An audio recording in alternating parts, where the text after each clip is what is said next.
Alors nous sommes en grand nombre aujourd'hui sur les ondes aquatiques de Radio Sardine. Et donc on a une belle pépite de 3 chroniqueurs pour vous servir dans vos oreilles le gratin de la bass musique française. Ça donne ça. Check this.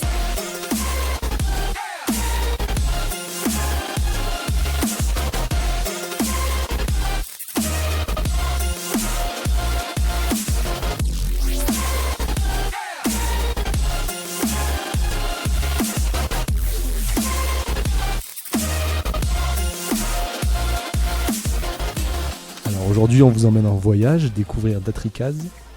Donc je suis avec Fabien et Kevin. Alors d'un côté, on a un féru et spécialiste d'électro, de hard music. Et de l'autre, on a un fanatique absolu de Datricaz. Donc on va pouvoir confronter un petit peu les deux points de vue. Donc d'un côté, une vision générale du groupe dans la scène musicale actuelle. Et de l'autre, une vision un peu plus précise du duo de bass music. Alors toi Kevin, tu les suis depuis un petit bout de temps, c'est ça ? C'est ça, et d'ailleurs j'ai eu la chance d'ouvrir la porte à un des artistes tout à l'heure, j'ai eu mon cœur qui s'est envolé. Voilà. Ça fait toujours plaisir d'avoir ce genre de ressenti à la radio. Alors c'est vrai qu'on a croisé l'artiste tout à l'heure, et pour l'instant il a l'air assez naturel, donc on espère que l'interview se passera bien. Fabien, est-ce que tu peux nous donner un petit peu une définition rapide de ce que c'est la bass music ? Donc la bass music, déjà c'est de la musique électronique. Et donc la bass music en fait, elle englobe différents styles de musique électronique comme la dubstep, la trap ou encore la drum and bass.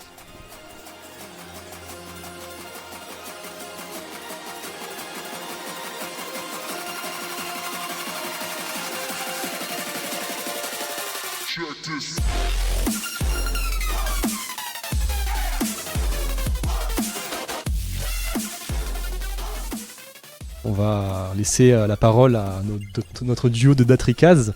Est-ce que vous pouvez vous présenter à nos auditeurs ? Alors moi c'est Flo de Datricaz. Et moi c'est DJ iRaise. Enchanté, on est donc 3 chroniqueurs aujourd'hui, on est en gros nombre, on est 5 du coup. On a d'un côté un fan contesté du groupe depuis plusieurs moments, un petit moment. Donc Kevin, on va avoir l'occasion d'écouter un petit peu tes questions en particulier. Et puis Fab du coup qui est un expert en hard music, bass music, donc il écoute un peu tout. Donc ce sera l'occasion de voir un peu au niveau de la scène musicale actuelle où vous vous situez entre guillemets. Fabien du coup. Moi je voulais vous parler déjà pour commencer de quand on compare la scène bass music en France et la scène à l'étranger. Donc on voit qu'en France c'est quand même, ça accroche pas beaucoup on va dire. Ça accroche moins qu'ailleurs. Mais pourtant vous êtes très apprécié sur le territoire, vous êtes fait connaître. Donc quel est votre secret ? Secret, je sais pas s'il y a vraiment un secret, mais après c'est vrai que la scène bass music elle s'est un peu essoufflée là cette dernière année, même ces 2 dernières années. Nous, le fait qu'on soit toujours là, je sais pas, je pense que c'est grâce à notre live, parce je pense que dans la bass music et notamment en France, je pense qu'on est peut-être les seuls à faire ce qu'on fait. Je sais pas, c'est peut-être ça. Puis le fait qu'on n'est pas exclusivement... le fait qu'on ne soit pas exclusivement bass music, c'est-à-dire que autant on a les formules et on a des drops bass music et voilà, autant on vient beaucoup plus... Enfin, en tout cas, ce qu'on faisait il y a 10 ans, c'était plus du hip-hop. Et on a évolué vers cette bass music parce que la scène, parce que l'envie de jouer des sets super patates. Mais sur notre album Cloud City, comme sur notre prochaine EP, t'as autant des morceaux chill que des morceaux formatés club, on va dire. Et c'est vrai que nous, on veut pas s'arrêter à une chose. On se dit pas, tiens, nous aujourd'hui on est des producteurs de bass music, quoi. On se considère comme des producteurs de bass music parce que on nous demande d'étiqueter la chose. Mais on n'a pas envie du tout de se donner une étiquette parce qu'en gros, quand on est au studio, des fois on a envie de faire des morceaux autant calmes que super vénères.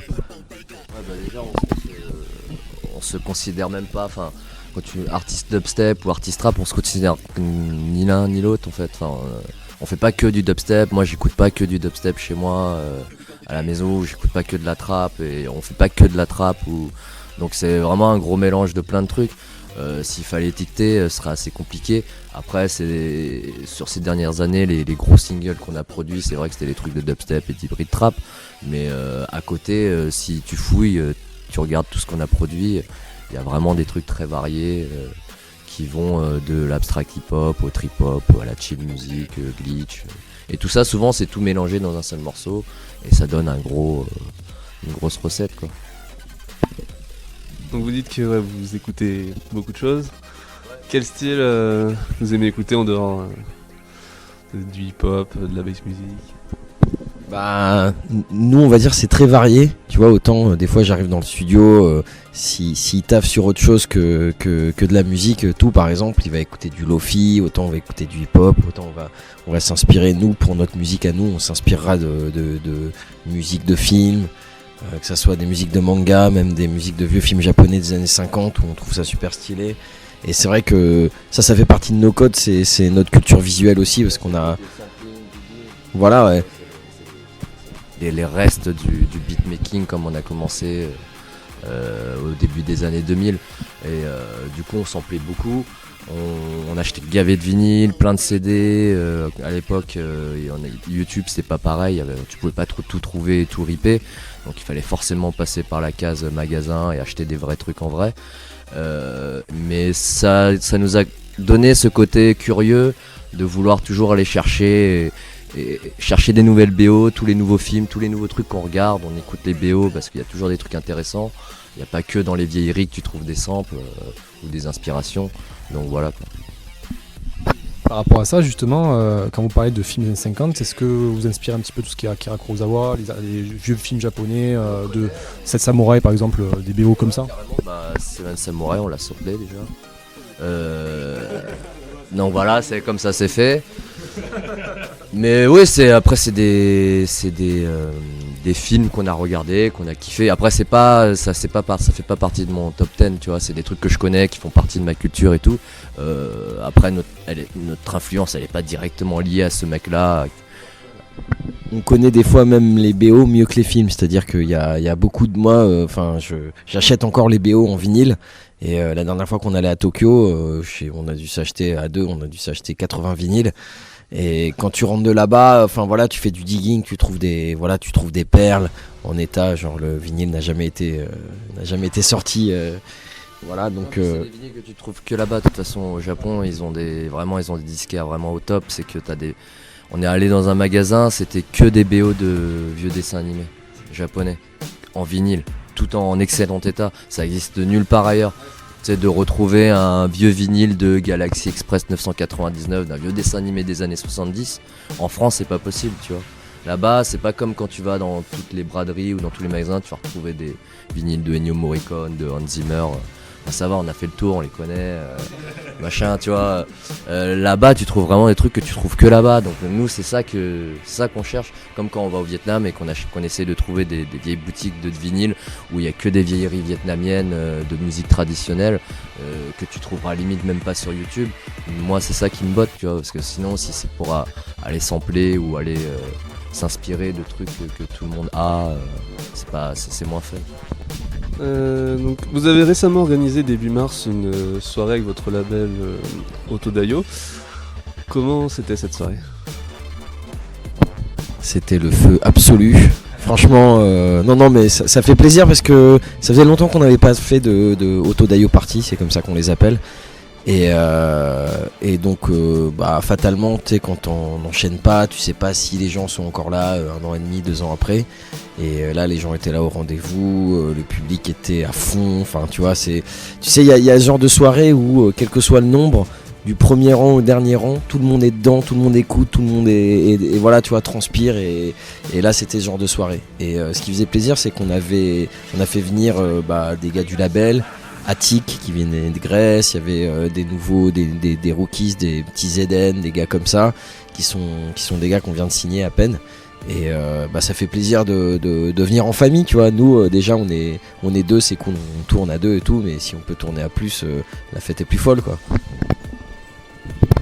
C'est la question que je voulais vous poser aussi par rapport à ça, c'est que est-ce que ça vous est arrivé d'avoir une proposition de featuring en fait avec des artistes sur scène, en live ou bien en studio, tout simplement? Est-ce que des artistes français ou même au Japon ou... Sur scène moins, enfin, c'est des trucs qu'on a moins fait. Après on l'a déjà fait, au tout début on a tourné avec des musiciens live et tout, une violoncelliste, un saxophoniste et tout, c'était hyper cool, mais la logistique, tout ça, machin, c'est hyper compliqué à mettre en place, surtout dans un monde où il n'y a que des DJ qui voyagent tout seuls avec une clé USB. Toi tu viens avec tes 5-6 personnes sur la route et ton bordel de matos, tout ça, enfin bref, logistiquement c'était galère. Mais sinon en studio, ouais, on fait énormément de trucs. Sur Cloud City on avait des collabs. Là on a des collabs qui vont sortir, qui sont en attente de sortir. Oui non, ça c'est des choses qui se font assez régulièrement et dont on est assez friand. Parce que c'est toujours cool de bosser avec des gens qui ont une autre vision de la musique que toi, qui sont pas forcément dans le même game on va dire, ou dans le registre musical, ou même qui sont pas du tout sur le même logiciel que toi, qui bossent pas du tout de la même manière. Donc c'est toujours intéressant de découvrir ou d'apprendre des nouvelles techniques ou des nouvelles visions, etc. Après venant aussi beaucoup du hip-hop, enfin, on citait ça tout à l'heure, on connaît beaucoup de MC. Nous on a fait des collabs, françaises avec Ali, donc deuxième membre de Lunatic, celui qui a pris une voix un peu plus pacifique que l'autre. Et voilà, et après on a une grosse équipe d'Américains, que ce soit Shabazz de Disciple, El Raza de Sons of Man. Ça c'est des artistes qu'on a écoutés quoi. Enfin nous on était adolescents, on avait leurs disques qui tournaient, on avait leurs CD qui tournaient sur nos platines et tout. Et du coup de les avoir comme ça en featuring, c'était presque des petits rêves qui se réalisaient quoi. Au top. Donc on le sait, vous adorez jouer avec des instruments différents de l'univers asiatique, donc notamment des inspirations japonaises et vietnamiennes. Si vous deviez en garder un seul d'instrument, lequel vous choisiriez et pourquoi? Koto ou shamisen, ça c'est des instruments typiquement japonais et que tu pourras écouter et entendre dans nombreux de nos morceaux. Et après en version vietnamienne il y a un monocorde qu'on appelle Dan Bao et c'est hyper joli et c'est hyper dur à jouer, c'est un truc que je pense que j'arriverai jamais à jouer de toute ma vie, c'est juste une corde à maîtriser, c'est pour ça qu'on appelle ça un monocorde. C'est une corde tenue par un petit bout de bois et en fait tu tires sur le bout de bois pour faire les notes et en gros il n'y a pas de fret, en fait. Il n'y a pas de marqueur comme sur une guitare, tu vois, sur ta ligne de cordes, sur tes guitares, t'as la frette, tu sais où sont tes notes. Là, il n'y a pas. Là, c'est ton oreille qui, juste en fonction de tu tires plus ou moins fort, ça va te faire telle ou telle note. Et c'est juste ton oreille qui. Ah ouais, c'est hyper dur et tu les vois faire des trucs de malade avec ça. En plus, c'est hyper joli à regarder. Ouais, tapez Dan Bao sur internet, c'est DANBAU. Et. Dan Bao du coup, au top, super. Donc du coup on garderait quoi? Dan Bao ou le... Allez Dan Bao. Ça va, super. À toi Kevin. Bonjour. Alors en tant que musicien, en fait, j'étais très intrigué par l'aspect créatif de votre groupe. Je voulais savoir comment vous vous y prenez de manière, on va dire, générale, ce qui revient. Quand vous créez une musique, du processus initial à la fin, est-ce que vous arrivez avec des samples, vous le tournez, après vous faites passer l'un à l'autre, vous réécrivez ensemble? Alors c'est une bonne question parce qu'en fait c'est un processus qui bouge énormément. C'est-à-dire que autant dans des termes plus techniques, avant t'as fait sur Cubase et maintenant sur Live et ça change rien, tu vois. C'est qu'un véhicule pour exprimer ce que t'as dans la tête. Nous on est dans un studio où on s'est équipé de plein de vieux synthés comme de plein de nouveaux synthés. C'est-à-dire on a autant du digital que de l'analogique. On a des vieilles pédales de guitare qu'on fait passer par nos synthés. On a même un ampli guitare qui sert plus pour nos synthés que pour des guitares, tu vois. Et on a des guitares 12 cordes, on a des percus, on s'enregistre, on sample. Enfin voilà, tu vois, autant on parlait des samples, mais on se sample aussi beaucoup. C'est-à-dire que tu prends un track comme Cloud City sur le drop, il n'y a aucun sample. On les a tous écrits. Autant avec des choses digitales comme les sampleurs virtuels, comme Contact, que avec des instruments où on va faire refaire la ligne à la guitare acoustique, à la 12 cordes, à la basse. Enfin voilà quoi. Et donc du coup, il y a vraiment un côté...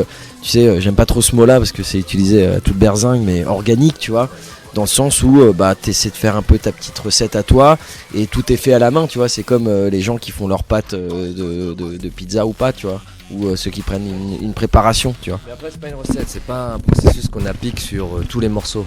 Tu vois, c'est pas à chaque morceau on va prendre la 12 cordes, on va aller sampler un vinyle et on va faire ça. C'est pas un truc, c'est archi pas comme ça. C'est suivant le morceau, suivant le style du morceau. Le scénario. Oui, voilà, le scénario, l'histoire qu'on veut amener.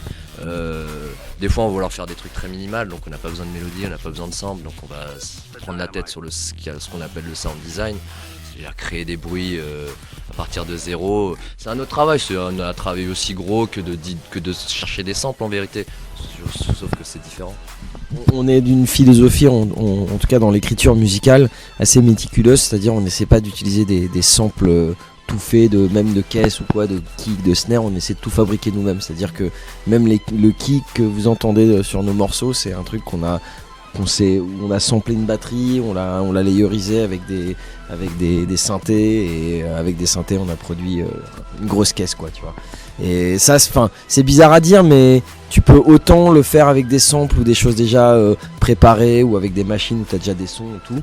Je pense qu'il y a une histoire en fait derrière quand tu fais le chemin toi-même, ou quand tu joues la ligne toi-même, ou quand tu crées le sample toi-même, qui est différente et qui est agréable à faire.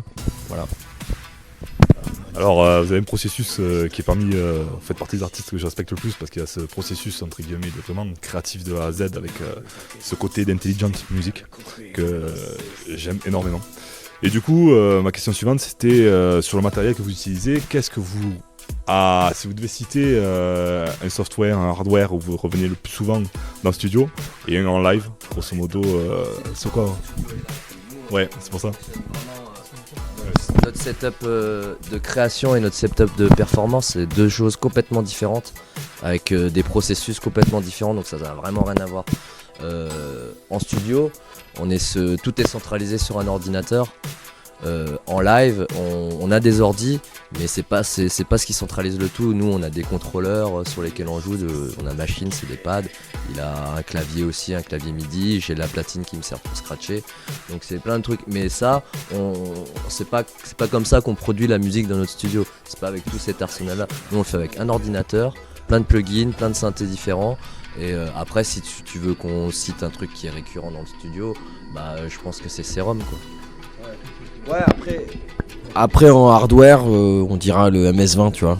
Le MS-20 où si t'écoutes même des tracks comme notre mix de Battle Royale de Apache, toute la grosse ligne c'est un MS-20 où il n'y a que ça, tu vois. On n'a même pas mis tant d'effets, enfin tu vois, c'est des fois les choses viennent de manière brute et t'as un synthé, tu joues dessus, tu fais tiens ça c'est cool, et puis voilà quoi. C'est vraiment une question de feeling, c'est-à-dire autant nous on n'est pas software, hardware, analogique ou digital, tu vois. On est un peu de tout. On est PC et Mac, on est des...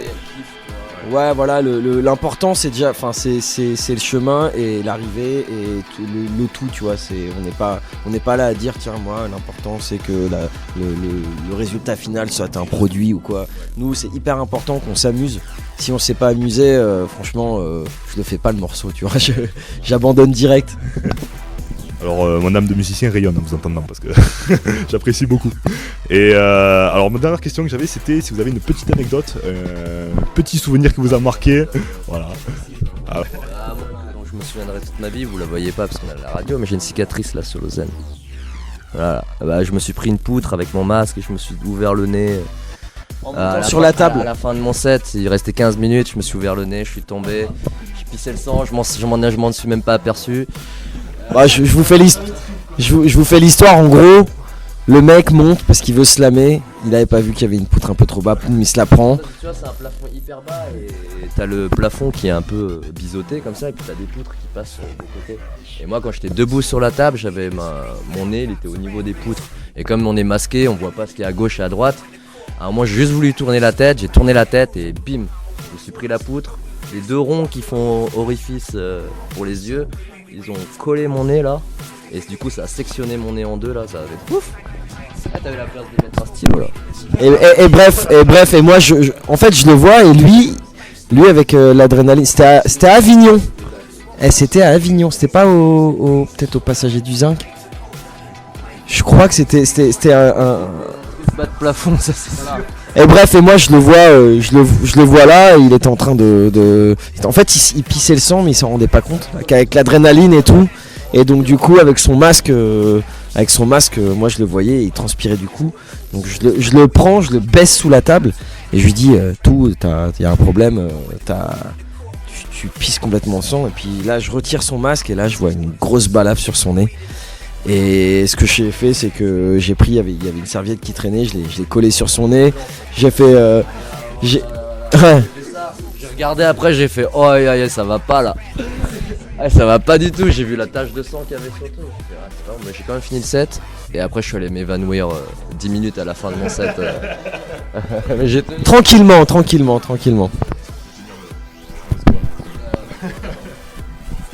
Est-ce que vous avez des dates de prévues là prochainement à l'étranger? Alors à l'étranger, c'est pas, voilà, c'est pas l'étranger, ouais. C'est un pays d'outre-mer, c'est pas pareil. Voilà. Mais ouais, non, prochainement, on va sûrement partir en Chine. Et ouais, c'est sûr. Enfin, ça, c'est sûr. Après, on va quand on part en Chine, généralement, on fait les pays d'à côté. Nous, on va sûrement passer par le Vietnam parce que c'est Japon, Singapour, ouais, voilà, Australie, Nouvelle-Zélande, si ça se fait. Enfin voilà quoi. Donc rien de, c'est prévu, mais à définir. Voilà quoi. To be confirmed, comme ils disent les Américains. Et si vous devriez choisir un festival où vous aimeriez vraiment jouer? Franchement, on a joué vraiment des festivals où perso, tu vois, que ça soit en France ou même en Nouvelle-Zélande, tu vois, ou même au Vietnam où on s'est mis super bien. Je sais pas, il y en a tellement des beaux. Tu vois le cercle? Vous avez vu le cercle de FKJ là il y a pas longtemps, là où il joue sur un lac salé? Parce qu'en plus, pour l'anecdote, c'est notre voisin. Et là, il y a pas longtemps, j'ai vu son cercle, donc FKJ. C'était notre voisin de studio. Et donc, allez voir le cercle FKJ. Bah, moi, je veux jouer sur un lac salé comme ça, ou dans un endroit comme ça où il y a personne. Ça, c'est un putain de festival, ça.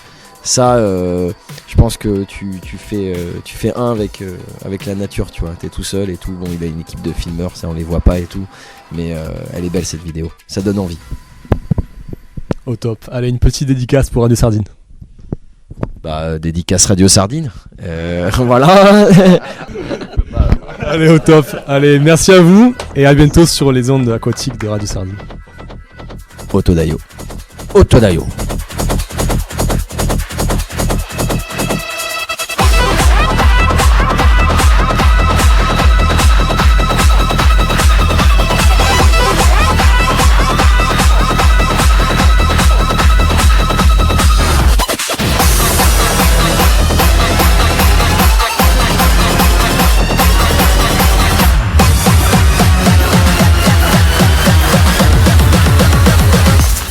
終わりだ。